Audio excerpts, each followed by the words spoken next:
আসসালামু আলাইকুম। সবাই কেমন আছেন? আশা করি সবাই ভালো আছেন।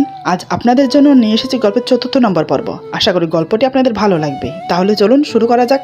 এটা আমার সাথে কি হচ্ছে কেন জানি না, নিজের চোখকে বিশ্বাস করাতে পারছি না।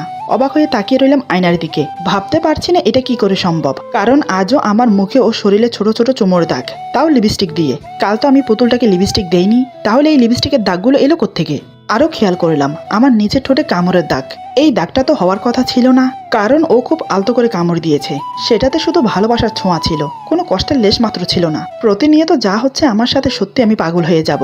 আজকালকার যুগে এসব ভূত প্রেত কেউ বিশ্বাস করে, কিন্তু আমার সাথে যা হচ্ছে তাও তো মিথ্যে নয়। আমি আর ভাবতে পারছি না, তাই ফ্রেশ হতে ওয়াশরুমে চলে গেলাম। ফ্রেশ হয়ে এসে পুতুলটার কাপড় চেঞ্জ করলাম, তারপর ওকে নাস্তা দিলাম। নাস্তা করা শেষ হলে ওকে নিয়ে ড্রয়িং রুমে গিয়ে বসলাম। আজ পুরো বাড়ি ফাঁকা, আমি আর পুতুলটা ছাড়া কেউ নেই। আলীর কথা খুব মনে পড়ছে। বেচারা আলী, অল্প বয়সে নিজের জীবনটা দিতে হলো। এসবই নানান কথা ভাবছি। ঠিক তখনই পুলিশের গাড়ির হর্ন শোনা যাচ্ছে। বুকের ভেতরটা ধপ করে উঠল। জানি না আজ আবার কোন খিচুড়ি পাকায় এরা। আমি গিয়ে মেন ডোর খুলে দিলাম। আমি সালাম দিয়ে বললাম, আপনারা আজ হঠাৎ আবার? এসআই বলে, কি করব বলুন, কেস না মীমাংসা হওয়া পর্যন্ত আসতে তো হবেই। কথা বলতে বলতে তাদেরকে ভিতরে এনে বসালাম। এসআই বলে, আপনি তো বললেন আপনার সৎমা আছে। আমি বললাম, হ্যাঁ আছে তো, কালই তো বললাম আপনাকে। এসআই বলে, ওনার নাম্বারটা দেন তো, কথা বলে দেখি আপনি কতটা মিথ্যে বলছেন আর কতটা সত্যি বলছেন। আমি কোনো আপত্তি করলাম না, নাম্বার দিয়ে দিলাম। উনি ফোন করে আমার থেকে একটু দূরে গিয়ে কথা বলতে লাগলেন। আমি শুধু চিন্তায় ঘামতে থাকলাম। এসআই মায়ের সাথে অনেকক্ষণ কথা বলে একসময় ফোন কেটে দিলেন। তারপর আমার সামনে বসে কিছুক্ষণ কি যেন ভেবে বলে, আপনার নাম কি যেন? আমি বললাম, আমার নাম তারেক। এসআই বলে, আপনার মায়ের সাথে কথা বলে যেটা শুনলাম সেটা শুনে খুবই ভীতু আমি অবাক হয়ে বললাম, কি বলছেন স্যার? এসআই বলে, সেটা শুনে আপনি বিলিভ করবেন না। আমি বললাম, প্লিজ স্যার বলুন, আমি এমনিতে অনেক টেনশনে আছি। এসআই বলে, আপনার মা বলেছে আপনার কোনো বোন নেই, আপনার বোন ছোটবেলায় মারা গেছে। কথাটা শুনে আমার মাথা ঘুরিয়ে উঠল। এটা কিভাবে হয়, অথচ আমি কালকে আমার বোনের সাথে কথা বলেছি। এসআই আবার বলে, আপনার সৎমা বলেছে আপনি আপনার বোনকে খুব ভালোবাসতেন, তার সামান্য কিছু হলেই আপনি কান্না করে দিতেন। একদিন পুকুরের পানিতে পড়ে মারা যায় আপনার আদরের বোন, আর সেই বয়সেই তার মৃত্যুর সংবাদ শুনে স্ট্রোক করেন আপনি, যার কারণে আপনার মাথায় ইনজুরি হয়। সেই কারণে স্মৃতি নষ্ট হয়ে গেছে আপনার, তাই আপনি এখনো ভাবেন আপনার বোন জীবিত। আসলে আপনার বোন বলতে কেউ নেই, সব আপনার মনের ভুল। খুনটাও আপনিই করেছেন, অথচ তা আপনি বুঝতে পারছেন না। পুতুলকে বিয়ে সব আপনার মাথার সমস্যার কারণে হচ্ছে। ডাক্তারেরা হলে আমার চেয়ে ভালো বলতে পারতো। এসআই এর কথা শুনে আমার মাথায় আকাশ ভেঙে পড়ল। আমার কাছে কিছুই বিশ্বাস হচ্ছে না। আমার সৎমা এমন বলতে পারলো? আমি জানি আমার সৎমা সব বানিয়ে বলেছে, যাতে তিনি আমাকে নিয়ে কোনো ঝামেলায় না পড়তে হয়। আমার মনের অজান্তে চোখ বেয়ে জল গড়িয়ে পড়ছে। আমার কাছে এমন কোনো প্রমাণ নেই যেটা দিয়ে আমি প্রমাণ দেব আমার বোন জীবিত। নতুন ফোন হাতে থাকার কারণে বোনের কোনো ছবিও নেই। কিভাবে প্রমাণ দেই যে আমি একদম সুস্থ মানুষ? তাহলে কি সৎমায়ের বলা আমার বোনের বিয়ে সেটাও মিথ্যে ছিল? কিন্তু আমার বোন তো বলেছিল বিয়ে ঠিক হয়েছে। আমার মাথায় কিচ্ছু আসছে না। এসআই বলে, আপনার মনে হবে সব মিথ্যে। আসলে আপনি একটু চিন্তা করুন, কোনো পুতুলের কি বাবা থাকতে পারে? চিন্তা করুন, কোনো মানুষ কি পুতুলের সাথে কারোর বিয়ে দিতে পারে? সবই আপনার মাথার সমস্যার জন্য। আমি নিশ্চুপ ভেবে চলেছি, সত্যি কি আমি মানসিক রোগী? সত্যি কি আমি একজন খুনি? এসব ভেবে আমার চোখ দিয়ে অবিরত পানি ঝরছে। এসআই আবার কাকে যেন ফোন দেয়। মিনিট 10 কথা বলে আমাকে বলে, বাড়িটার খোঁজ নিলাম। এই অভিশপ্ত বাড়িটা ছিল আসিফ খানের। অনেক বড় ব্যবসায়ী ছিলেন তিনি। একবার তার মেয়ের জন্মদিনে গ্যাসে আগুন লাগে একসাথে 20 জন মারা যায়। তার কিছুদিন পরে তার মেয়েও মারা গিয়েছিল। তার মেয়ে একজন খুনি ছিল।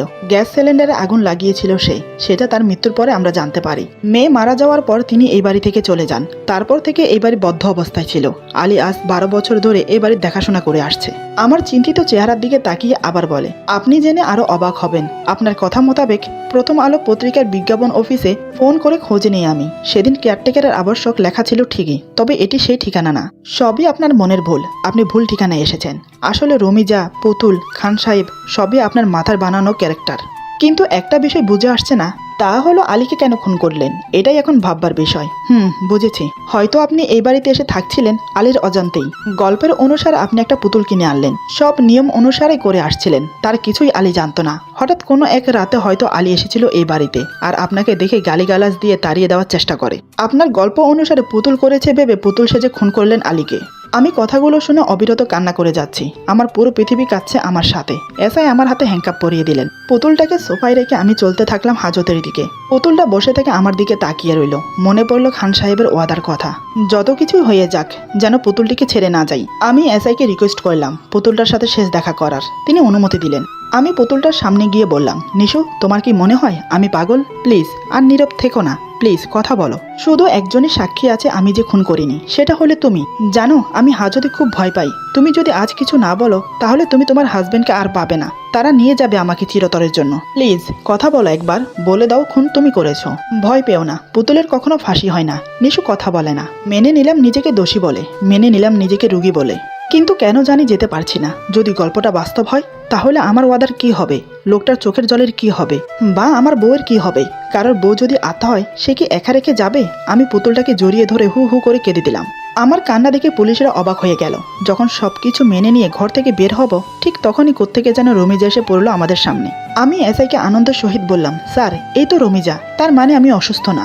এসআই বলে, দেখুন এটা একটা ক্যারেক্টার, আর একটা ক্যারেক্টার জীবিত মানে আপনি সুস্থ তা কিন্তু না। এছাড়াও আপনি হলেন খুনের দোষে দোষী, এর থেকে প্রমাণ হয় না যে আপনি খুনি না। আমি বললাম, স্যার আমি জানি না আমি সুস্থ না অসুস্থ, কিন্তু সবকিছুর মধ্যে একটা কথা হলো যে আমি পুতুলটাকে ভালোবেসে ফেলেছি, তাকে আমি একা ছেড়ে কোথাও যেতে পারবো না। ততক্ষণে আমি এসআইয়ের পকেট থেকে বন্দুক নিয়ে ফেলেছি। হঠাৎ আমি বন্দুকটা আমার মাথায় ঠেকিয়ে বললাম, স্যার আমাকে নিয়ে যাওয়ার চেষ্টা করলে তাহলে আমি নিজেকে গুলি করে দেব। এসআই বলে, প্লিজ আপনি শান্ত হন, এই ভুল করবেন না, আপনার মাথা নষ্ট হয়ে গেছে। আমাদের ভয় দেখাতে গিয়ে কখন গুলি চালিয়ে দেবেন আপনি নিজেও জানবেন না, বন্দুকটা আমার হাতে দিন। আমি বললাম, আগে বলুন আমাকে নিয়ে যাবেন কিনা, নইলে আমি গুলি চালিয়ে দিলাম বলে। আমার জীবনের এমনিও কোনো মূল্য নেই, আমি আমার পুতুলকে রেখে আর এই বাড়ি থেকে এক পাও যেতে পারবো না।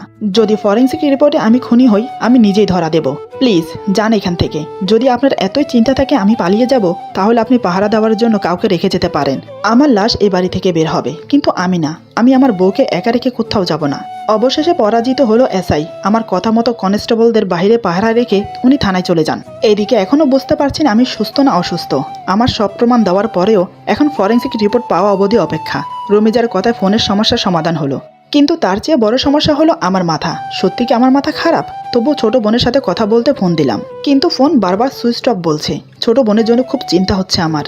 আমার বোন আমাকে না বলে কোথাও যায় না, আমার সাথে কথা না বলে থাকতেই পারে না। যে বোন অন্ধকার দেখলে ভয় পায় সে অন্ধকার কবরে থাকবে কি করে? না, আমার বোন মরেনি। সেদিনই তো সে কান্না করে ফোনে বলল তার মা বাবা অভিভাবক বলতে আমিই আছি। এদিকে কোনো উপায় না পেয়ে সৎমাকে ফোন দিলাম। কয়েকবার রিং হতেই সৎমা ফোন ধরলো। মা বিরক্তকর ভাব নিয়ে বলে, হ্যালো কি চাই তোমার? আমি বললাম, মা শুধু কয়েকটা উত্তর। মা বলে, তোমার বাবা মারা যাওয়ার পর আমাদের মাঝে কোনো সম্পর্ক নেই। আমার কোনো ছেলে নেই যে যার উত্তর দিতে সারাদিন প্রস্তুত থাকবো। অযথা আমাকে জ্বালাতন করো না। আমি বললাম, মা আমি যদি তোমার পেটের সন্তান হতাম তাহলে কি তুমি এই কথা বলতে পারতে? ছেলে হতে হলে কি শুধু নিজের সন্তান হতে হয়? মা আমি খুব বিপদে পড়েছি, প্লিজ আমাকে কয়েকটা প্রশ্নের উত্তর দেবে, আমি আর কখনো জ্বালাতন করব না। মা বলে, দেখো তোমার বাবা আমার পুরো জীবন শেষ করে দিয়েছে, আমাকে বিয়ে করে এক জ্বলন্ত আগুনের মধ্যে রেখে গেছে। এখন আমি সেই আগুন থেকে আস্তে আস্তে বের হচ্ছি। আমি বললাম, মা আমার বোন কোথায়? মা বলে, তোমার বোন তো তোমার বয়স 10 বছরের মাথায় পুকুরের পানিতে পড়ে মারা গেছে, তোমার কি মনে নেই? আমি বললাম, মা আমার সব মনে আছে, ওটা আমার বোন নীলা ছিল না, ছিল তোমার মেয়ে জবা। প্লিজ মা মিথ্যে বলো না, আমার বোন কোথায় প্লিজ বলে দাও। মা বলে, দেখো আমি কোনো পাগল ছাগলের সাথে কথা বলতে চাচ্ছি না, আমি শীঘ্রই আবার বিয়ে করতে যাচ্ছি, অযথা আমাকে জ্বালিও না। আমি অঝরে কেঁদে দিলাম। কান্না করতে করতে বললাম, কি বলছো এসব? শুধু আমার ছোট বোনের সুখের জন্যই আমি খুনের অভিযোগে অভিযুক্ত, অথচ তুমি বলছো আমার সেই বোন মারা গেছে। আমি জানি তুমি আমার বোনের সাথে কিছু একটা করেছো, প্লিজ ভালো ভালো বলে দাও আমার বোন কোথায়? মা বলে, বললাম না তোমার বোন মারা গেছে। আমি বললাম, দেখো আমি মরতে চলেছি, অন্তত আমাকে শান্তিতে মরতে দাও। মা বলে, দোয়া করি তোমার যেন ফাঁসি হয়, যদি তুমি মারা যাও তাহলে মসজিদে মিলাদ পড়াবো, রাখি। আমি তাড়াতাড়ি বললাম, এই ডাইনি শোন, যদি আমার বোনের কিছু হয় তাহলে মনে রাখবি আমি ফাঁসির 1 সেকেন্ড আগে হলেও তোকে খুন করে যাব। আর শোন, অনেক সম্মান দেওয়া হয়েছে তোকে, আর নয়। আমি জানি খান সাহেবের পাঠানো টাকা মেরে দিয়েছিস তুই প্রস্তুত থাক তোর জীবনের শেষ অধ্যায়ের জন্য। এখনো সময় আছে, বলে দে আমার বোন কোথায়, তাহলে তোকে মাফ করে দেব। মা বলে, তুমি একটা সাইকো, বড়জনদের সম্মান দিতেও তুমি ভুলে গেছো। কথাটা বলে ফোন কেটে দেয়। কি করব কিছুই মাথায় আসছে না। আমার বোনের জন্য নীলা বলে কাঁদতে থাকলাম। কেউ নেই যে কাউকে ধরে কাঁদবো, তাই পুতুলটাকে জড়িয়ে ধরে কাঁদতে থাকলাম। তাকে সামনে এনে বললাম, নিশু আমার বোনকে ওই মহিলাটা কি করেছে তুমি বলে দাও। নিশু আমি আমার বোনকে খুব ভালোবাসি, আমার সব মনে আছে আমার বোনের কথা। বিশ্বাস করো নিশু, আমি পাগল নই। এখন আমি কিভাবে বোঝাবো যে আমি কোনো রুগী নই? হঠাৎ মনে হলো নিশুর কবরের কথা। আলী একবার বলেছিল বাড়ির পশ্চিম পাশে নিশুর কবর দেওয়া আছে।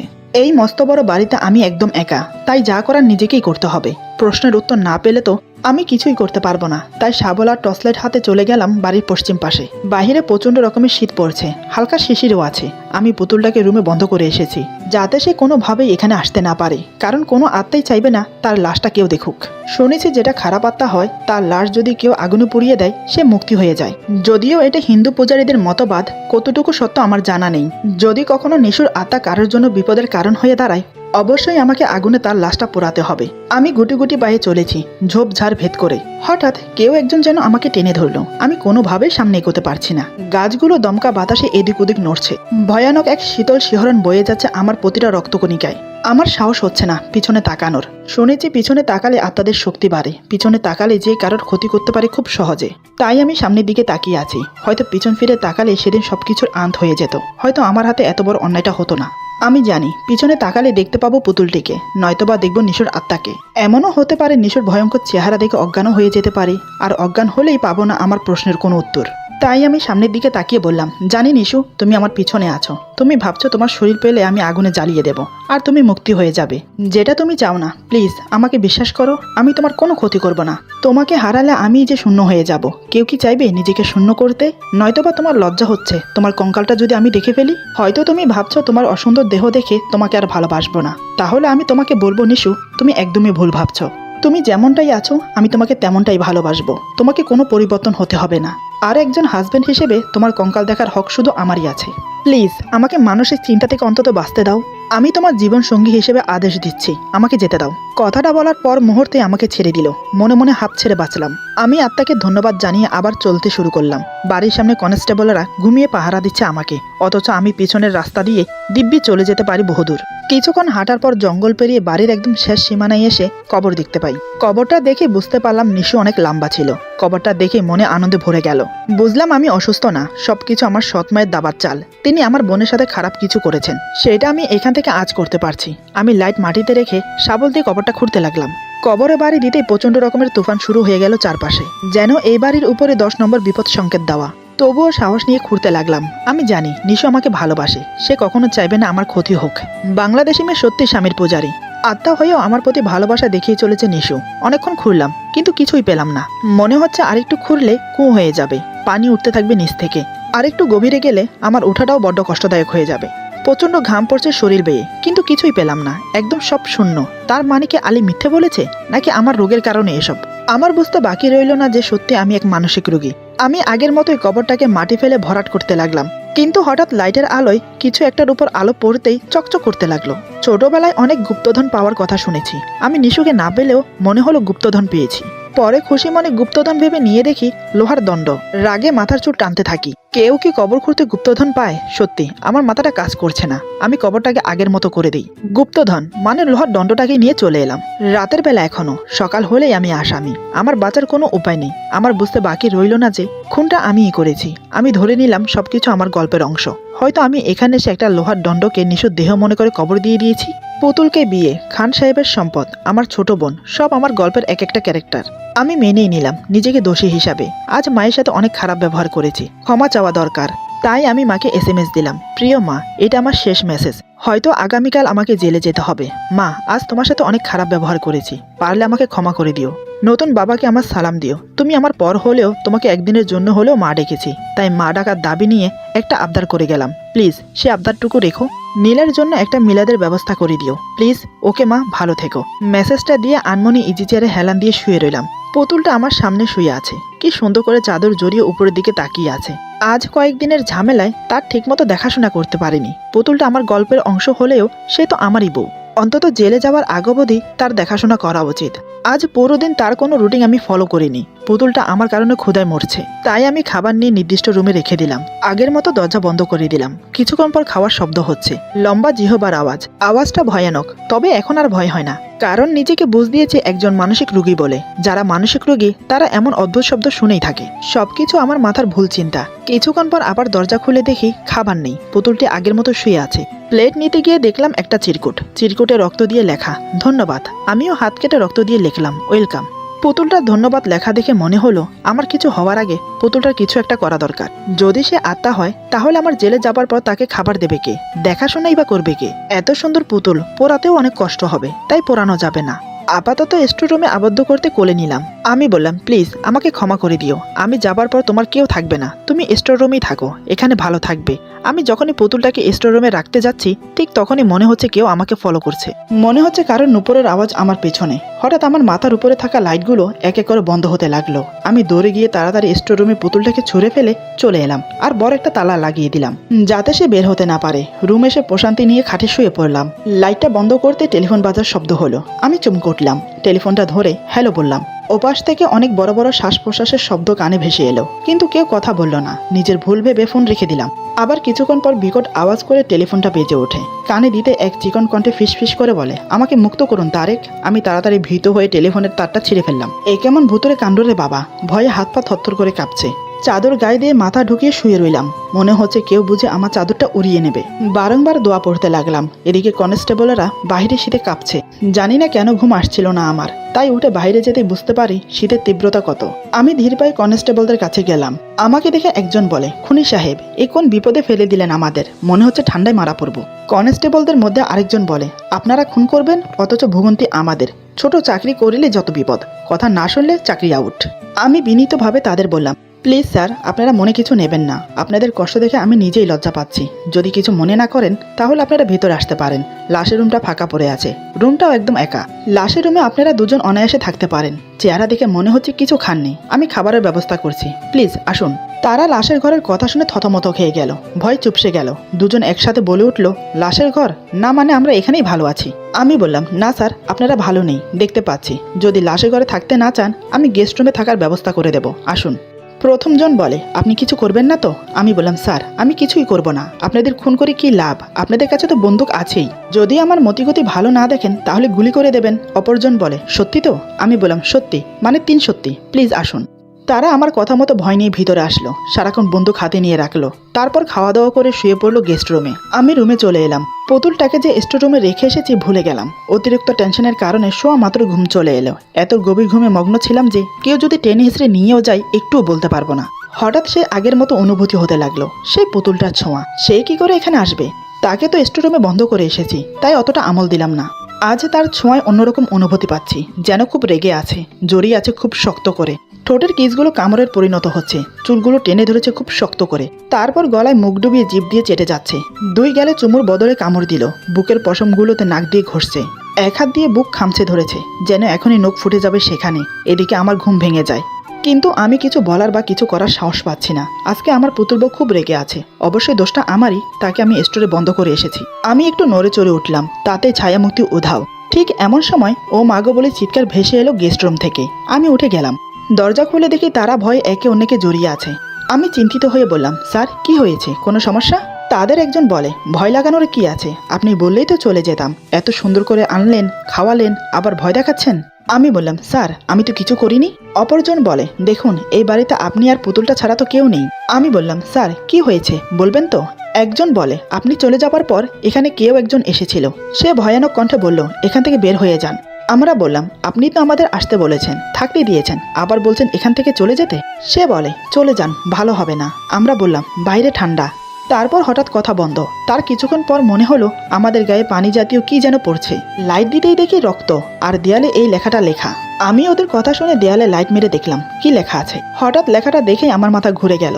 কি হচ্ছে এসব? একটু আগে আমার সাথে যা হলো তা তো মিথ্যে নয়, আর এখন কনস্টেবলরা যা বলছে তাও তো মিথ্যে নয়। কি করব আমি?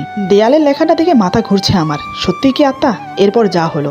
আজকের গল্প এখানে সমাপ্ত। গল্পের বাকি অংশ পেয়ে যাবেন আগামী পর্বে। আশা করি গল্পটি আপনাদের ভালো লাগবে। সবাই ভালো থাকবেন, সুস্থ থাকবেন। আল্লাহ হাফেজ।